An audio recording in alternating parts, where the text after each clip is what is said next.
ሰበር መረጃ ተሰምቷል። በትናንትናው ዕለት ተከፍቶ የነበረው የሆርሙዝ ሰርጥ አሁን መዘጋቱን ያው ገልጭላችሁ ነበረ። አሁን ደግሞ በሰማ መረጃ አንድ መርከብ መመታቱ ነው የተነገረው። ሆርሙዝ በአሁኑ ሰዓት ጠቅላላ በኢራን ቁጥጥር ስር እንደሚገኝ የአሜሪካ ባለስልጣናት ጭምር ይፋ አድርገዋል። ሰርጡ ሙሉ ለሙሉ በውጤታማነት በኢራን ተዘግቷል ብለዋል የአሜሪካ ባለስልጣናት። በተያያዘ ዜና አንድ መርከብ በሆርሙዝ ሰርጥ ለማለፍ ሲሞክር በዚህ በኢራን ታጣቂዎች መመታቱ ነው የተነገረው የተባለው። ከዚህ ጋር በተገናኘ ግን መርከቡ የማን እንደሆነ እስካሁን ይፋ እንዳልተደረገ የተነገረው። ጦርነቱ ወደ ኢኮኖሚ መዛወሩም ጭምር የተነገረ የሚገኘው አሜሪካ የኢራንን የነዳጅ ታንከሮች እና የንግድ መርከቦችን በመጪው ቀናት ውስጥ መውረስ እንደምትጀምር ዶናልድ ትራምፕ ይፋ አድርገዋል። ይህ ደግሞ እጅግ አደገኛ እንደሚሆን የተነገረው በዓለም አቀፍ ውሃ ውስጥ የሚንቀሳቀሱ ማንኛውም ከኢራን ጋር የተያያዘ መርከቦች እንደሚወረሱ የአሜሪካው ባለስልጣናት ይፋ አድርገዋል። ዶናልድ ትራምፕ ይህንን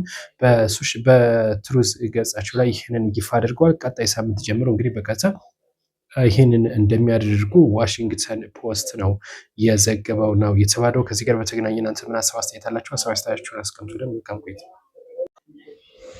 አነጋጋሪው የዶናልድ ትራምፕ ምስል ብዙዎችን እያነጋገረ የሚገኘው በኤአይ የተዘጋጀው ይህ ምስል ዶናልድ ትራምፕ ራሳቸውን እንደ ኢየሱስ አድርገው በማቅረባቸው ብዙዎች የተናገሩበት ስለሚገኘው በተለይ ኢራን በዚህ ጉዳይ ከፍተኛ የሆነ ትችት እየሰነዘረች ነው የምትገኘው። ይህ የለቀቁት የአሜሪካው ፕሬዝዳንት ዶናልድ ትራምፕ በሰው ሰራሽ ኤአይ የተሰራና እሳቸውን እንደ ኢየሱስ ክርስቶስ አድርጎ የሚያሳየው ምስል ብዙዎች ሲነጋገሩበት ነበር።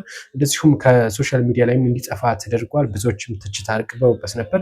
የኢራን ፕሬዚዳንት መሱድ ፔዜሽኪያን በጉዳዩ ላይ በሰጡት መግለጫ ትራምፕ ድርጊቱን በኢየሱስ ክርስቶስ ላይ የተፈጸመ ታላቅ የስድብ ስራ ነው ሲሉም እንደዚሁ አውግዞታል። ይህ ክስተት በዓለም አቀፍ ፖለቲካ ውስጥም የሰው ሰራሽ አስተውሎት ኤአይ ቴክኖሎጂ ለሳቅና ለፖለቲካ መልእክት ማሳለፊያ እንዴት በከፍተኛ ሁኔታ ጥቅም ላይ እየዋለ መሆኑን የሚያሳይ አዲስ ምዕራፍ እንደሆነም ታውቋል። ይህንን ምስል ተከትሎ የኢራን እንደዚሁም አንድ አምባሳደር ይህንን ምስል ትራምፕ ሌላ ሰው ሲቀጣቸው ኢየሱስ ሲቀጣው የሚያሳይ ምስልም አጋርተዋል የተባለው እና ዶናልድ ትራምፕም ይህንን ምስል ከሚዲያቸው ላይም እንዳጠፉትና ብዙዎችም የሃይማኖት አባቶችና ፖለቲከኞች ሲተቿቸው እንደነበረም ጭምር ተገልጿል።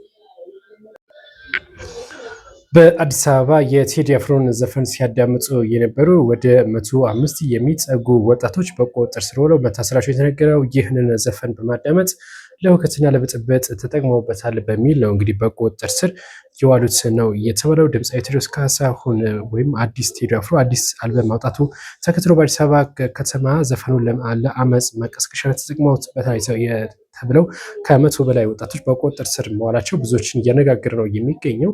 እናንተ በዚህ ጉዳይ ምን አይነት መረጃ አላችሁ? ምን ሀሳብ አላችሁ? የሚለውን ሀሳብ አስተያየታችሁን እስኪ አስቀምጡልን። አስተያየት ካላችሁ እንቀበላለን። መልካም ቆይታ